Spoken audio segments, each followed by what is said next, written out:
मैं एक चैलेंज लेने वाला हूँ पर्सनली। मैं पहले नहीं सोच रहा था कि मैं कहीं से भी करने वाला हूँ, पर अब मुझे लग रहा है मुझे करना ही पड़ेगा। अरे सफाई की बात थोड़ी कर रहा था, क्या चला दिया? तुम सब लोगों को पता होगा, तो मेरी एक वीडियो थी जो कि काफ़ी ज़्यादा अच्छी चल रही थी, उसके अभी 300 के अराउंड व्यूज़ हैं। So thanks a lot for that. I absolutely appreciate everyone जिसने कि उस वीडियो को देखा है और उसमें मेरी तारीफ करी है। We'll just do a little bit of rewind for a second. तो कोई भी एवरेज संडे था, मैं चिल कर रहा था, मस्ती कर रहा था, सो रहा था आराम से। फिर वो हुआ जो कोई नहीं सोच सकता था, एक ऐसा कमेंट जिसने मेरी सारी खुशियों पे आग लगा दी। मैंने एक आंसर भी तैयार किया, वो तुम ऑलरेडी अपनी स्क्रीन पे देख रहे हो। पर फिर मैंने सोचा क्यों ना मैं खुद को एक चैलेंज दूं और मैं एक बेटर वीडियो बनाऊं। द कैच इज, ये मैंने सोचा आज सुबह एग्जैक्टली 10:16 पे।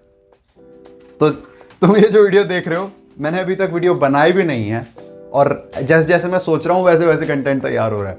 सो ये वीडियो रिलीज होने वाली है एग्जैक्टली 8:30 बजे, जिसमें से कि मेरे को एक सेल्स कॉल भी करनी है, मेरे को खाना वाना सब कुछ देखना है और उसके बाद फाइनली मुझे ये वीडियो बना करके एडिट करके और पोस्ट करनी है एग्जैक्टली 8:30 बजे। तो मेरे पास अप्रॉक्सीमेटली सिर्फ 8 या 8.5 घंटे हैं और मेरे को उसमें ये काम पूरा करके दिखाना है। मुश्किल होगा पर करके देखते हैं, मज़ा आएगा। उससे पहले एक छोटा सा नोट गाइज, मेरे पास ऑप्शन था वो पुरानी वाली वीडियो जो मैं तुम्हें जिसकी क्लिप दिखाई थी उसको भी डालने का, पर मैं एक्चुअली अपनी बाउंड्रीज पुश करना चाहता हूँ।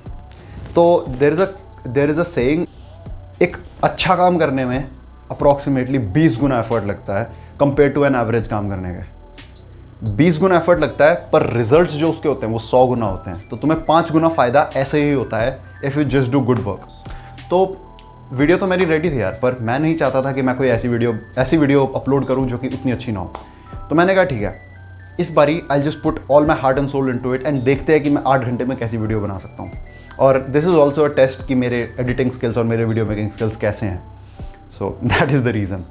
तो या बैक टू द वीडियो। अब इस सब में जो सबसे आसान पार्ट है वो है कंटेंट रिकॉर्ड करने का, बिकॉज वो मैं बिना तैयारी के बिना स्क्रिप्ट के भी कर सकता हूँ, सिंपली बिकॉज मैंने अपने सोशल स्किल्स पे और अपने कन्वर्सेशन स्किल्स पे इतना ज़्यादा काम किया है। सबसे मुश्किल पार्ट जो आएगा वो है एडिटिंग का। जो ये सारी एडिटिंग तुम देख रहे होते हुए, ये है जिसने सबसे ज़्यादा टाइम लिया है। सो यू कैन एक्सपेक्ट कि वीडियो जो बननी थी, जो सिर्फ रिकॉर्डिंग का पार्ट था, वो डन हो गया था by around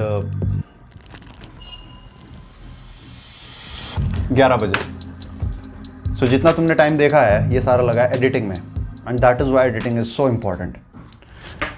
so this is the primary answer to your question mister hater.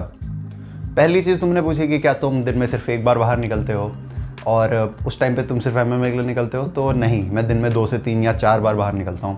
पहला इज़ फॉर MMA, उसके बाद फॉर सनशाइन, उसके बाद एक और बार फॉर सनलाइट, फिर उसके बाद रात को टहलने के लिए when I listen to the podcast, जब मैं टहल रहा होता हूँ। अब आते हैं क्वेश्चन नंबर 2 पे कि क्या पूरे दिन भर जो काम मैं करता हूँ, सो कॉल्ड वर्क, वो है इस चैनल के लिए videos banana?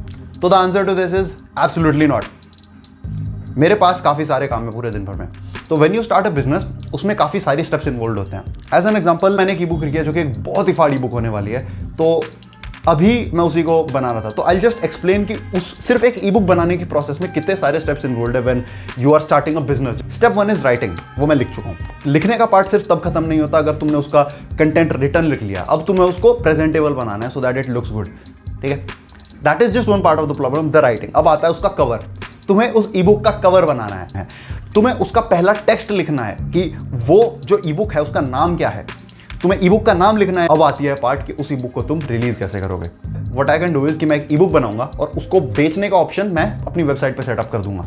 The problem is, अब मुझे 2-3 चीज़ें करनी है। पहले तो मुझे अपनी वेबसाइट पे उसका एक स्पेशल एरिया जोड़ना है जहाँ पे मैं उस ई बुक को ऐड कर रहा हूँ। फिर आता है नेक्स्ट स्टेप, जो कि है जब लोग उस पर क्लिक करें तो एक पेज पे जाए वो जहाँ पे वो उस ऑप्शन को खरीद सकें, उस बुक को खरीद सकें। अब उसके लिए ज़रूरत पड़ती है पेमेंट गेटवे की।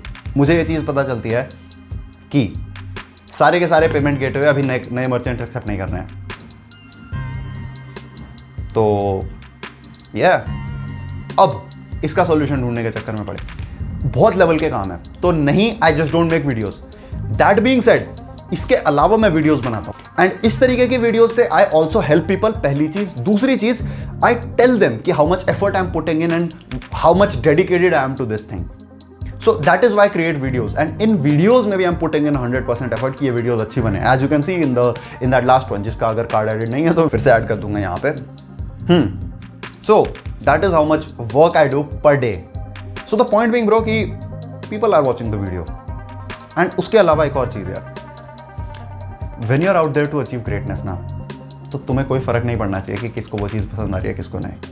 बिकॉज अगर तुम किसी चीज़ में पूरी तरह से डेडिकेटेड हो and you are really not caring about the results, तुम्हें कोई फर्क नहीं पड़ रहा कि कौन उसको देख रहा है कौन नहीं देख रहा, तुम उस चीज़ को इतना अच्छा बना दोगे कि बाद में तुम्हें एग्जैक्टली वो लोग मिलेंगे जो उस चीज़ से प्यार करते हैं। ऐसे लोग नहीं जो उस चीज़ को सिर्फ लाइक करते हैं या उसको ठीक ठाक मानते हैं, ऐसे लोग जो उस चीज़ के लिए पागल होंगे कि भाई साहब क्या चीज़ बनाई है। तो मैं छोटी चीज़ नहीं बनाना चाहता, मैं चाहता हूँ कि मैं एक ऐसी चीज़ बनाऊँ, एक ऐसा इम्पैक्ट डालूं लोगों पे कि वो लोगों के सही में दिलों को छुए। उससे कम में मुझे मज़ा नहीं आएगा यार। मैं यहाँ पे बड़ी चीज़ें करने आया हूँ, मैं यहाँ पे एक छोटा सा यूट्यूबर बनने नहीं आया। So that is the answer bro. Now इस वीडियो के फाइनल पार्ट में I actually personally want to thank you, to be honest, क्योंकि यार मेरे हिसाब से having an honest opinion is actually important. उस बंदे को कुछ लगा और उसने कमेंट किया तो आई थिंक यार मतलब दैट इज़ हिज रोल, वो अपना काम ही कर रहा है बेसिकली। और उसका काम क्या है यार, सोशल मीडिया पे टू एक्सप्रेस हिज ओपिनियन। तो he has expressed his opinion, right. So I don't think that's right और wrong, it is just perspective. और अच्छा काम कैसे पता चलता है, जो मुझे लगता है as like you know a content creator या एज समवन जिसने की एफर्ट करा है, कि क्या मैंने उस चीज़ में अपना पूरा बेस्ट एफर्ट डाला कि नहीं डाला। मैंने डेफिनेटली उसमें बेस्ट एफर्ट डाला है। So it does not matter यार, लोगों के हमेशा पर्सपेक्टिव्स होंगे और इट डज़ नॉट मैटर कि लोग क्या कहते हैं, बिकॉज तुमने पूरा एफर्ट डाला है।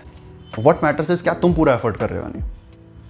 And I will say bro thank you for that comment, या like whoever you are, thank you for that comment, because that motivated me to do more, to do better. शायद मैं ये video record ही नहीं करता अगर तुमने वो comment नहीं किया होता तो।